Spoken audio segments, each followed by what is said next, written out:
நல்லா ஃப்ரெஷ்ஷா குளிச்சுட்டு வந்தப்புறமும், உங்க அண்டர் ஆர்ம்லேருந்து பேட் ஸ்மெல் வருதா? அண்டர் ஆர்ம் ஸ்வெட்டுனால தான் நமக்கு அந்த பேட் ஸ்மெல் வருதுன்னு நெனச்சுட்ருப்போம். பட் அங்க இருக்க வேர்வைக்கும், அந்த பேட் ஸ்மெல்லுக்கும் எந்த சம்மந்தமும் இல்லன்னு நம்மள்ல எத்தன பேருக்கு தெரியும்னு தெரியல.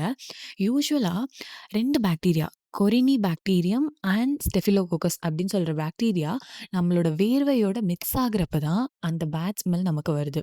ஸோ ஒரு பெஸ்ட்டான ரோலா நம்ம சூஸ் பண்ணணும்னா, இந்த பாக்டீரியாவோட குரோத்த அது ரெட்யூஸ் பண்ணுதா? இல்ல கம்ப்ளீட்டா அவாய்ட் பண்ணுதா? அப்படின்னு நம்ம செக் பண்ணா, நமக்கு பெஸ்ட் ரிசல்ட்ஸ் கிடைக்கும். நெறைய ரோல் சர்ச் பண்ணி, யூஸ் பண்ணி எனக்கு கிடைச்ச ஒரு பெஸ்ட்டான ரிசல்ட் தான் இன்னைக்கு உங்கள்ட்ட ஷேர் பண்ண போறேன். தட் இஸ் பாடிவைஸோட 6% AHA, BHA underarm roll on. இதுல இருக்க ஏஹெச்ஏ டெட் ஸ்கின்ஸ ரிமூவ் பண்ணி ஸ்கின்ன பிரைட்டன் பண்ணுது.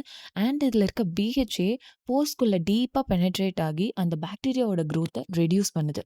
ஆல்சோ இதில lactic acid, mandelic acid and zinc மாரி ஸ்டஃப்ஸ் இருக்கனால, நம்மளோட அண்டர் ஆர்ம த்ரூ அவுட் த டே ஃப்ரெஷ்ஷா வச்சுக்கும். இதோட பிரைஸ் 399 வருது. அண்ட் இதோட கன்சிஸ்டன்சியுமே வாட்டரியா தான் இருந்துச்சு. அப்ளை பண்ணோனே டக்குன்னு அப்சர்வ் ஆயிடுது. ஸோ, ஒரு ப்ராடக்ட் வேணும். த்ரூ அவுட் த டே ஃப்ரெஷ்ஷா இருக்கணும். எந்த பேட் ஸ்மெல்லும் வரக்கூடாது.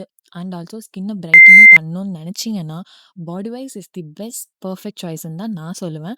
ப்ராடக்ட்டோட லிங்க் ஃபர்ஸ்ட் கமெண்ட்லயும், டிஸ்கிரிப்ஷன்லயும் பின் பண்ணியிருக்கேன். Do check it out.